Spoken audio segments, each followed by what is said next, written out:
আসসালামু আলাইকুম। আপনারা সবাই কেমন আছেন? আশা করি অনেক ভালো আছেন। আল্লাহ তাআলার অশেষ রহমতে আমরা অনেক ভালো আছি, আলহামদুলিল্লাহ। তো প্রতিদিনের মতো আবার নতুন একটা ব্লগ শুরু করলাম। আর আজকের ব্লগটা হলো শুরু করলাম আপনাদের কিছু কথা আর কিছু প্রশ্নের উত্তর নিয়ে। অনেকে অনেক ফিলে বলছেন, অনেক কথা বলছেন, সেই কথাগুলো কতটা সত্যি কতটা মিথ্যা, বা আমার সংসারে কি হচ্ছে, আমাদের সংসারে কিভাবে এখন মানে চলছে, তো তা নিয়ে হলো কথা বলবো। আমরা কিভাবে আছি সবাই মিলে, কিভাবে কেন কি হয়েছে তা নিয়ে কথা বলবো। আলহামদুলিল্লাহ, আমি মনে করি যে আপনাদের অনেকের হয়তো বা অনেক কিছু জানতে ইচ্ছে করে, অনেকভাবে অনেক কথা বলেন। সেই কথাগুলো কতটা সত্যি বলেন কতটা মিথ্যা বলেন তা অবশ্যই আপনাদের আমি বলতে পারবো না যে হ্যাঁ এই কথাটা সত্যি বা এই কথাটা মিথ্যে। অবশ্যই যেই কথাটা আপনারা মনে করেন যে মানে টিস করে কথা বলেন, সেই কথাগুলো আমি মনে করি যে অনেকবার বলছি যে কথাগুলো বললেন না, তারপরেও বলেন। হ্যাঁ, আলহামদুলিল্লাহ, সবাই দেখেন ভালোবাসেন, এই জন্য হয়তো অনেক কথা বলেন। সবাই তো আর একরকম ভালোবাসেন না, কেউ আসেন হইলো খোঁচা মায়েরা কিছু কথা বলার জন্য, কেউ ভালোবেসা দেখেন, কেউ নতুন ব্লগার হিসাবে দেখেন যে এই ভিডিওটা দেখি, কেউ হয়তো বা অনেক আগে সাবস্ক্রাইব করে রাখছেন, এখন আবার হঠাৎ করে পাইছেন বা ভালো লাগছে জন্য আমাকে দেখেন। আর সবাইকে অসংখ্য ধন্যবাদ আমার এই ভিডিওটা দেখার জন্য। আর আমার ভিডিওটা না টেনে পুরাটা দেখবেন, তাহলে অনেক কিছুই জানতে পারবেন, অনেক কিছুই শুনতে পারবেন। বাড়িতে যাদের নিয়ে আছি তাদের নিয়ে অনেকে অনেক কথা বলতেছেন, অনেক কিছু করতেছেন। আসলে আমার প্রথম প্রশ্নের উত্তর হইল, কে যেন বলছে যে আমার শাশুড়িকে নিয়ে আমি বড় বড় কথা বলি, শাশুড়ি মার সংসার তার অনুসরণে আমি সংসার গুছাই, বা তার তার কথা চিন্তা কইরা তারা কিভাবে সংসার করছে, তারা কতটা কষ্ট ক্লাস কইরা এখনো সংসারে টিকে আছে, সেটা আমি অনুভব করি, বা ওভাবে আমি চাই যেন আমার সংসারটা সুন্দর হোক। এরকম মানে আমি কথা বলছি, এজন্য অনেকে অনেক কয়েকজনে বলছেন যে আমার শাশুড়ি কয়েকদিন পরে তো আমাকে ছেড়ে মানে তার ভাত সে রাইনা খাইব, তারপরে সে তার আলাদা ঘরে সবকিছু আছে, সে সেটা চলে যাবে, তখন আবার বড় বড় কথা কোথায় যাবে, তখন তো আমি শাশুড়িকে আর খাওয়াইতে পারবো না, আর শাশুড়িকে তো আমি খাওয়াই না, এখন ঘর উঠানোর জন্য আমার সাথে একসাথে আছে, এরকম করে কথা বলছেন। সে কে? আপনি কি আমার অনেক আপনজন, অনেক কাছের, অনেক পরিচিত, যে আমাকে এরকম করে কথা বলছেন? যদি আমার আপন কাছের কেউ হয়ে থাকেন, সে আমার বাড়িতে এসে বলবেন এই কথাগুলো, তাহলে আমি আপনাকে মুখ্যম যেই জবাবটা হয় সেই জবাবটা দিয়ে দিব। হ্যাঁ, আমার শাশুড়ি শ্বশুর আমার সাথে খাবে এরকম কোনো কিছু না। তারাও যদি আমার সাথে না খাইতে চায়, আমি তাদের সাথে খাবো, সমস্যা কি? আর আজকে বাদে কালকে আমিও মরে যাইতে পারি, আমার শাশুড়িও মরে যাইতে পারে। এখনই যদি শাশুড়িকে না মনে করেন যে দুটো ভাত না রান্দা খাওয়ায়, শাশুড়ি সুস্থ আছে, চলতে পারে, হাঁটতে পারে, শাশুড়ি সবকিছু করতে পারে, ইচ্ছা করলে শাশুড়ি 5 জন মানুষকে কইরা খাওয়াইতে পারে। এখন এই যদি শাশুড়িকে না কাছে পাই, তাহলে পাবো কবে? শাশুড়ি মারা যাওয়ার পরে? সেই শাশুড়ি মারা যাবে, শাশুড়ির চিন্তা করে কাঁদবো, শাশুড়ির জিনিসপত্র দিয়ে কাঁদবো, ওই জিনিসপত্রটা ঘরে নিয়ে আসবো, তারপরে শাশুড়ির এইটাই এই করব সেই করব, তখন তখন শাশুড়ির কদর বুঝবো, এখন বুঝবো না। তো যে কথাটা বলছেন, আমাকে অনেক বাজেভাবে কথাটা বলছেন, সে কি আমার আপন কেউ? আমার সামনে আইসেন, তারপর আমি তাকে কথাগুলো বলবো। আর আমার ঘরে ভাত রান্না করি আমি, আমার ঘরে মনে করেন যে অনেক সময় অনেক বদলা কামলা আইসা আমার ঘরে ভাত খায়। আমি কাদের খাওয়াবো বা আমার খাবার টেবিলে কারা বসবে না বসবে, সেটা কাউরে আমি চিন্তা করতে বলি নাই যে কে বসবে না না বসবে।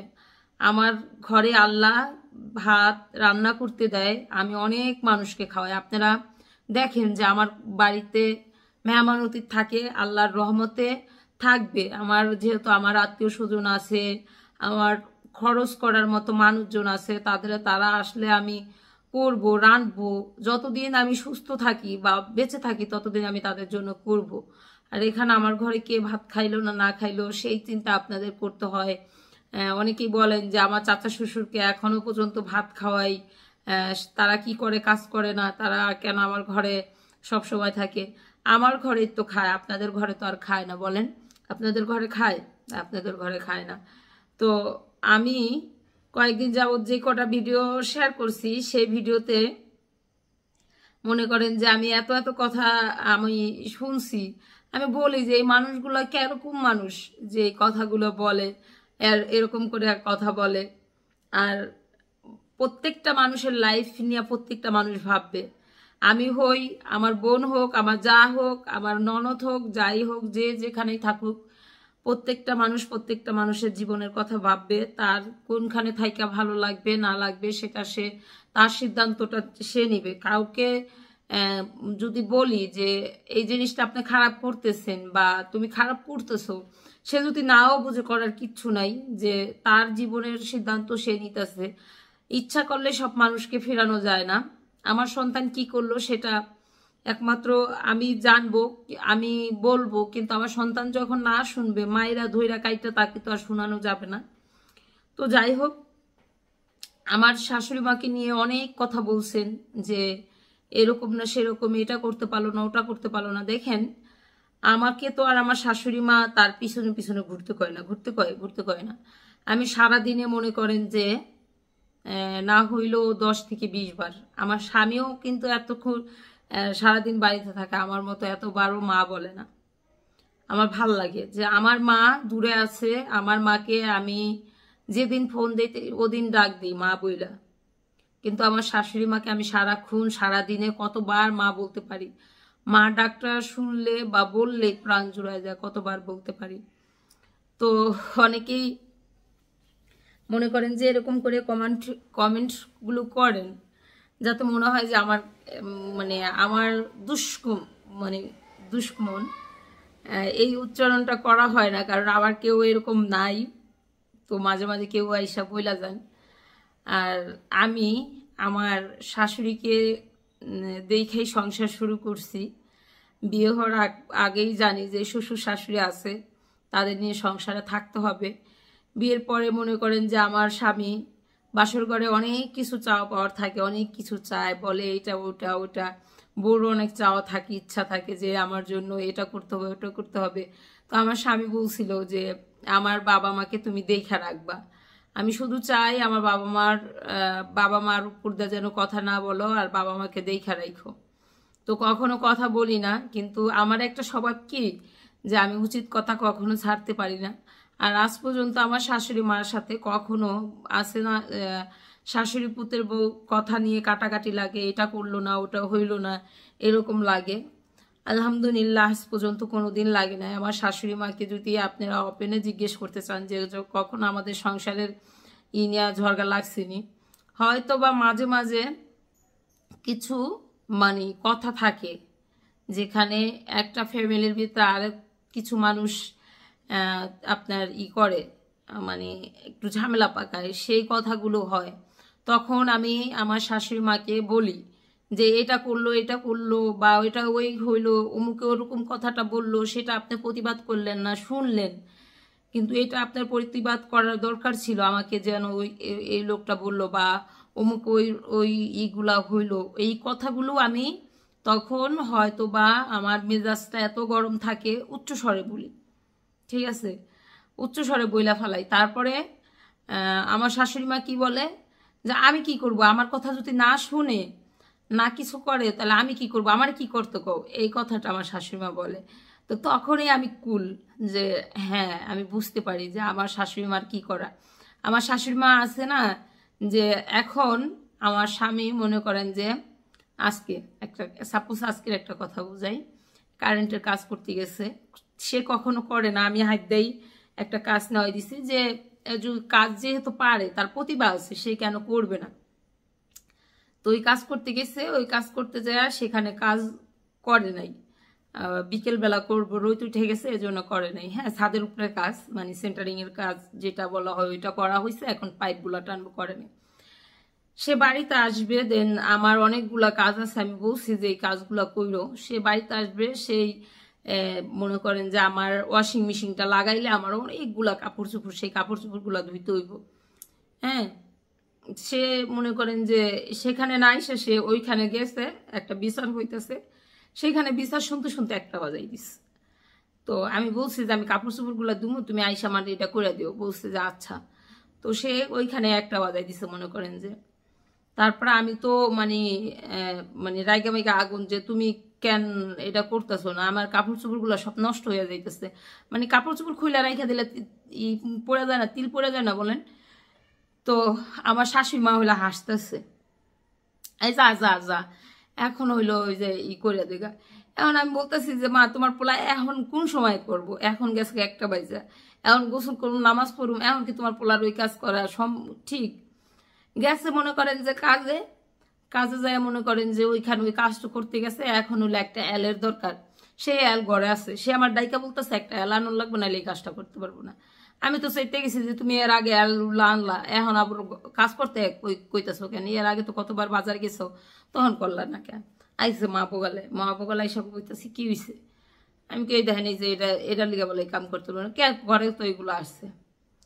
কিন্তু তখন কিন্তু আমার শাশুড়ি মা বলতে পারতো তুই কি কোনো কাজ দেখা করস না, আর একটা জিনিস আই না যে ফালাই রাহস ছড়াই রাহস, এই জিনিসটা করতে পারস না। মানে আমার শাশুড়ি মা ঠান্ডা প্রকৃতির মানুষ, সে কখনো কাউকেই না, ছেলে সন্তান বা পাড়া প্রতিবেশী কাউকেই না কখনো সে রাগ করে কথা বলতে পারে না। আর মানে তার ওরকম আছে না, একটা মানুষের সব সময় যে জিনিসগুলা করে ওই জিনিসগুলা কিন্তু হয়ে যায়। তো আমার শাশুড়ি মা কখনো করে না। তার মনে করেন যে এই যে এখন আমি তো আর আগে কখনো দেখি নাই, এখন ওই যে আমার চাচা শ্বশুরা বাড়িতে আসছে, সে দুজন বাড়িতে আসছে, ছোট জন বাড়িতে, আমার চাচি শাশুড়িরা না অনেক জিনিস নিয়ে চিল্লাপাল্লা করে, হ্যাঁ এটা করলো না ওটা করলো না চিল্লাপাল্লা করে। তখন আমার শাশুড়ি বলে যে এখন না করছো পরে করবো না।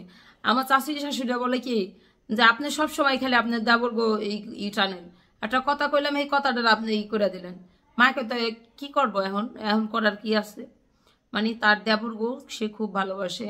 আর মনে করেন যে বাইরে থেকে কিছু হইলেও আসে, ভাবি এটা এরকম হয়েছে ওরকম হয়েছে। তো মানুষের ভালোবাসা নেওয়াটা এক জিনিস, আর মনে করেন যে রাগ হয়ে কথা বলাটা অন্য জিনিস। সে সেই কথাগুলো বলতে পারে না। আর সে হইল মনে করেন যে কথা বলতে গেলে যদি সে তারে বলে যে এই জিনিসটা আপনি করতে পারলেন না, আপনি কেমন তোর মানুষ, এই সে বলে, সে অটোমেটিক কান্না করে দেয়, মানে কান্না করতে থাকে। আর হলো সে হলো কষ্ট পায় যে আমি যে জিনিসগুলো পারি না, আমার হয় না, সেই জিনিসগুলো কেন তোমরা আমার জোর করতেছো যে আমার দ্বারা যেন হয় সেটা। এই এই কথাগুলো আমি বললাম এই কারণেই, মনে করেন যে অনেকেই অনেক ধরনের কথা বলছেন, সেই কথাগুলো আর না বলি, কারণ ওইখানে যারা কথাগুলো বলতেছেন আমার কমেন্টে আছে, আমি দেখি আর আমার খারাপ লাগে, কিন্তু আমার কমেন্টগুলো কিন্তু সবাই দেখতেছেন না। তো অনেকভাবে কথা বলতেছেন, কিন্তু আমার আজকের ভিডিওটা অনেকেই দেখতেছেন, যে তাকে বলার মতো বলেন যে এই করছে সেই করছে, তাকেও কিছু বলার মতো আমি মনে করি না ভাষা আছে। কারণ একটা সন্তান যখন বড় হয়, 1টা হোক 5টা হোক 6টা হোক, যখন বড় হয় তখন মার আয়ত্তের বাইরে জায়গা, আর তখন তারা রাস্তাঘাটে থাকে, তারা বন্ধু বান্ধবের সাথে মেলামেশা করে, অন্যরকম হয়ে যায়। আমার আবু তালহারে মনে করেন যে কিছুদিন আগেও আমার থাপ্পড় দিত, ভয় করতো যে আমার ছেলে ব্যথা পাইব। আর আমার আবু তালহা এখন এমন এমন কাজ করে, আমি মানে ঠাস করে মারা বই, কখন যে মারা বই আমি নিজেও জানি না, পরে আমার খারাপ লাগে। তো হয়তো বা ওর আরো 1-1.5 বছর 2 বছর 3 বছর যখন যাবে, তখন কিন্তু আমি ওরে এই থাপ্পড়টাও দিতে পারবো না, থাপ্পড়টাও দিতে পারবো না, কারণ ও তখন বড় হবে। হয়তো বা ওর যদি মন মাইন্ড ভালো থাকে তাহলে বলবো যে আমার মা থাপ্পড় দিছে, নয়তো বা এখন যেই যুগ বাইর হয়েছে, যেই যুগ চলতেছে, যে আমার মা আমার থাপ্পড় দিল কেন, আমি ঘরে যাব না, অন্য মানুষের সাথে মেলামেশা করব বা অন্যখানে সুখ খুঁজবে। আমি মনে করি এটা একটা সন্তান যদি ভালো করতে হয় তবে ছোটবেলা থেকে ভালো করতে হয়। ছোটবেলা যদি শাসন না দেওয়া হয় তাহলে সেই সন্তান কখনো ভালো হয় না। আর মনে করেন যে ছোটবেলা থেকে মহব্বত বুঝাইতে হয় যে অমুকে এমুক হয়, অমুকে অমুক হয়। তো আমার শাশুড়ি তার প্রত্যেকটা সন্তানকে আমি মনে করি খুব ভালোভাবে বড় করছে, ভালোভাবে বড় হয়েছে। বাট তাদের লাইফগুলা কিরকম সেটা আমি বলতে চাই না, কিন্তু এখন কোনো কিছু কিছু কথার জন্য আমার শাশুড়ি মাকে বলাটা আমি মনে করি ভালো না। আর বিশেষ করে আমি একটা ভিডিও বানাইছি, সেই ভিডিওতে মনে করেন যে সবাই বলতেছিলেন যে আমি মানে সবাই না, সবাই বলতে গেলে আবার বেশি হয়ে যায়, কয়েকজন মানুষ, বললাম না আমার কাছের কিছু মানুষ, তো তারা বলতেছে যে আমার আমার সংসারে শাশুড়ি মার অনুকরণ যেহেতু আমি পাচ্ছি, তা অন্য কেউ পাচ্ছে না কেন? তো এই জিনিসটা ভুল। আমি আমার শাশুড়ি মার পিছনে পিছনে ঘুরি। আমার শাশুড়ি মা কি করে, সে কিভাবে তার সব কিছু করে, মানে চাপায় রাখে, বাট তার স্বামীকে, একটা স্বামীকে কতটুক গুরুত্ব দিতে হয়, তার স্বামী এক গ্লাস পানি চাইলে সে কতটুক তাড়াতাড়ি দিয়ে আসে, বা তার স্বামীকে সে কতটুক ভয় পায়, সেই জিনিসটা হইলো আমি তাকে দেখি যে একটা স্বামীকে কতটুকু মানতে হয়। আর আমাদের আগে যারা মানে নবীর আমল থেকেই আসছে, ফাতেমা, মা ফাতেমা, তারপরে নবীজি, সবাই তো স্বামীকে মানছে, বউদের সম্মান দিছে। তো এটা তো চলে আসতেছে। আর এখন যে যুগ বাইর হয়েছে, এই যুগে কথা না বলি, কারণ এই যুগে আমি নাই। আমার স্বামীকে যতটুকু কথা বলি সম্মান সহকারে কথা বলি। আর আমি কখনো আমি চাই না যে মানে সে এমন কোনো কথা বলি সেই কথার কারণে তার বাবা মার প্রতি বা কিছুর প্রতি কোনো হয়। হ্যাঁ, আর এখন যে সবাই বুঝতে পারতেছেন যে তাকে, স্বামীকে কথা বলা ধরলে স্বামীর বাপ মা ভাই বোন যে যেখানে আছে, হ্যাঁ, সবাইকে নিয়ে এক গড়া বলতে থাকে। ঠিক আছে, সবাইকে নিয়ে এক গড়া বলতে থাকে। তো আমি সেটা বলি না, কারণ আমি চাই না আমার স্বামী কখনো আমার বাপ মা নিয়ে কথা বলুক। আমি যখনই স্বামীর বাপ মা নিয়ে কথা বলবো, তখন আমার বাপ মা নিয়ে কথা বলবো, এটা আমি চাই না। তো ঠিক আছে, ভিডিওটা দেখতে থাকুন, যদি ভালো লাগে অবশ্যই একটা লাইক দিয়ে দেবেন।